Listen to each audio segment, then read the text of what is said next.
Dear students, this is part 4th of this chapter. Here in this lecture we will be discussing what are salts and what are the various methods of their preparation. Salts. A salt is formed when an acid is neutralized by a base through a reaction that is known as neutralization reaction.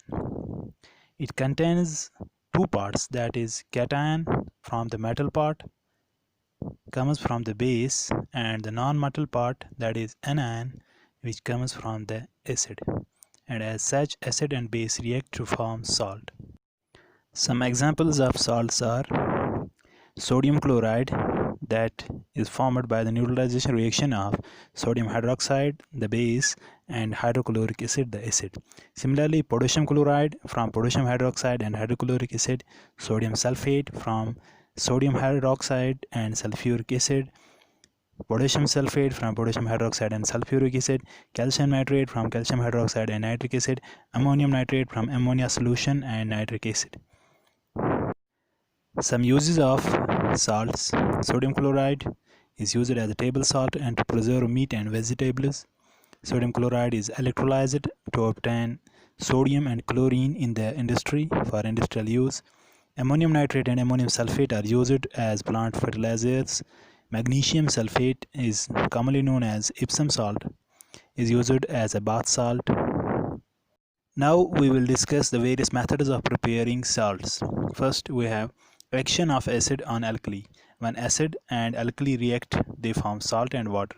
This process is known as neutralization. To carry out the neutralization of acid and the alkali exactly, a method called titration is used. The second method is action of acid on insoluble base. Acid is treated with base to form salt and water. This method is used for bases which are insoluble in water. For example, we have the salts prepared by this method like copper second sulfate from copper second oxide and sulfuric acid. CuO plus H2SO4 gives copper sulfate, that is CuSO4 plus water. Similarly, zinc chloride is obtained from the reaction of zinc oxide and hydrochloric acid. ZnO plus twice HCl gives ZnCl2 plus water. The third method is action of acids on a carbonate. Acids, when treated with carbonate, they form salt and water and also release carbon dioxide gas. For example, we have sulfuric acid. On treating with sodium carbonate, it gives sodium sulfate plus water and with the release of carbon dioxide. Similarly, hydrochloric acid on treatment with calcium carbonate gives calcium chloride plus water with the release of carbon dioxide.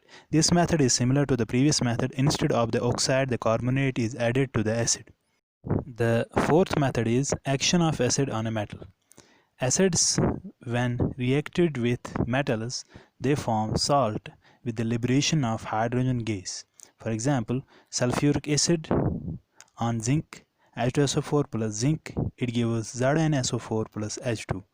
Similarly, hydrochloric acid, when reacting with magnesium, it forms magnesium chloride with the release of hydrogen gas. Note that only metals like magnesium, zinc and iron are suitable.